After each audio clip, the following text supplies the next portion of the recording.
qu'est-ce que l'autofocus dynamique? Concrètement, c'est un mode autofocus qui va être utile pour les sujets qui bougent très vite, genre un enfant en bas âge, un sportif ou un gros animal. Alors je dis gros animal et pas petit, parce que si vous avez un éléphant, un rhinocéros ou un lion qui arrive sur vous à grande vitesse, l'autofocus s'en fout.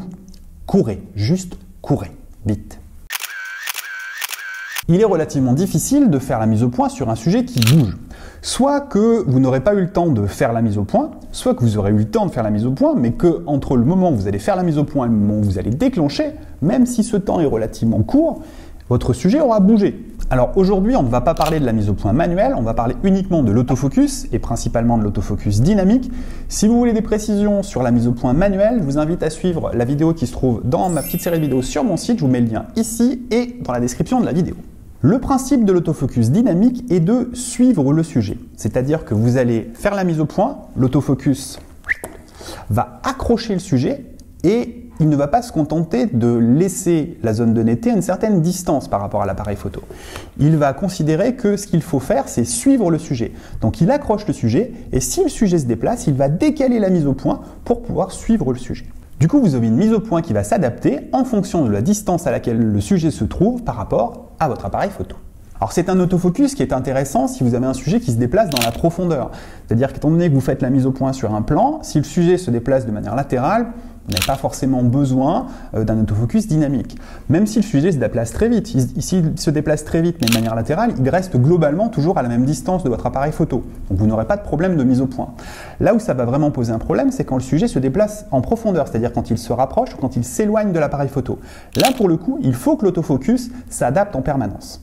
L'autofocus dynamique porte différents noms selon le type d'appareil photo que vous utilisez. Sur les Canon, on va être sur de l'AI Servo. Sur les Nikon, on va être sur un autofocus automatique, l'AFA. Pour tout ce qui est Pentax, Sony ou autre, n'hésitez pas à indiquer dans les commentaires à quoi correspond l'autofocus dynamique sur votre appareil photo de manière à en faire profiter tout le monde.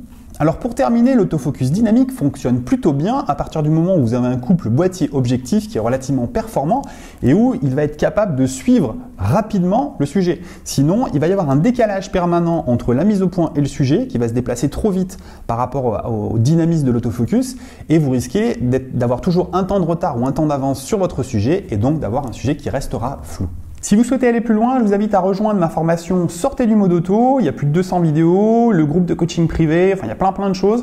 Je vous invite à aller découvrir tout ça. Je vous mets un lien dans la description de la vidéo et dans la petite bulle par ici en haut à droite de l'écran. Voilà pour l'autofocus dynamique. Dans la prochaine vidéo, nous verrons l'autofocus statique pour les sujets qui sont beaucoup moins mobiles. Alors quel intérêt, me direz-vous, d'utiliser un autofocus pour un sujet qui ne bouge pas? Eh bien, nous verrons ça dans la prochaine vidéo. En attendant, je vous invite à vous abonner et à activer la petite cloche de manière à ne pas rater cette prochaine vidéo. D'ici là, je vous dis à bientôt et bonne photo.